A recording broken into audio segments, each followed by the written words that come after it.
Hey guys, meron nga ako ditong tofu and ito po ay ginawa kong tofu dinakdakan style. Nako, nasubukan nyo na po ba ito? Kung hindi pa nga po ay nako, sigurado kapag napanood nyo itong recipe natin ngayong araw talaga namang mapapabili ka ng tofu or tokwa. So samahan nyo na po ako magluto. So ngayong araw nga po ay meron akong tofu at hiniwa ko po siya ng ganyan kalalaki. Pwede po kayong gumamit dito ng tokwa ha. Tapos isang kawali po ay nagpainit po ako dyan ng marami-raming mantika. So ayan, inilagay ko na nga po yung ating tofu at atin po yung ipiprito hanggang sa lumutong po ito. At habang hinihintay nga po nating lumutong yung ating tofu ay ito, maghihiwa na po ako ng iba pa nating mga sangkap na gagamitin. Bali gumamit po ako dyan ng puti at pulang sibuyas. Kapag ganyan pong dinakdakan, mas masarap po talaga na medyo may karamihan yung sibuyas. At naghiwa na rin po ako dito ng siling berde at siling pula. Dito po sa sili ay kayo na po ang bahala. Pwede nyo po yung i-adjust. Kung gusto nyo po ng mas maanghang pa, dagdagan nyo na lamang po yung sili. And syempre, hindi rin po mawawala yung luya. So ayan, hiniwa ko po siya ng pino. Alam nyo, first time ko lang din po yung ganitong recipe sa tokwa or tofu. Nako,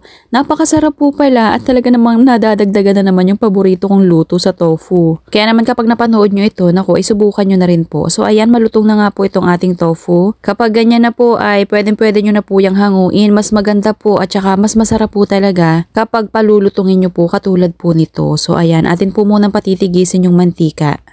Kung gusto nyo po na mas marami pang magawa, doblehin or triplehin nyo na lamang po yung mga ginamit ko ngayong araw. So ayan, inilagay ko na nga po sa isang lalagyan at pagsasama-samahin na lamang po natin dito yung ating mga hiniwa kaninang sibuyas, luya at sili. Tapos sa isang tasa po ay pinagsama-sama ko naman po itong mga ito, yung mayonnaise, tsaka ito pong kalamansi. So yung atin naman po kompletong sangkap ay ilalagay ko na lamang po sa comment section. Para makita nyo na lamang po ng isang pasadahan. So yan, naglagay po ako dyan ng oyster sauce. Pero pwede rin po kayo maglagay dyan ng liquid seasoning or toyo. Depende po sa kung ano available po dyan sa kusina ninyo. Syempre, mix hanggang sa magpantay po or magbalanse yung ating mga sangkap na inilagay dito. Tikman nyo po kapag sapat na po sa inyo yung lasa ay pwede nyo na po yung ihalo dito sa ating tofu na may sibuyas, luya at sili. So ayan, halu-haluin na lamang po natin yan at meron ka ng dinakdakang tofu. At kung umabot ka nga po hanggang dito sa part ng ating video, naku, pakipusuan nyo naman po itong ating recipe. And syempre, mag-comment na rin po kayo dyan kung trip nyo rin bang subukan yung ganitong recipe. At kung hindi ka pa nga po naka-follow dito sa ating munting kusina, naku, paki-follow nyo na po ako para naman po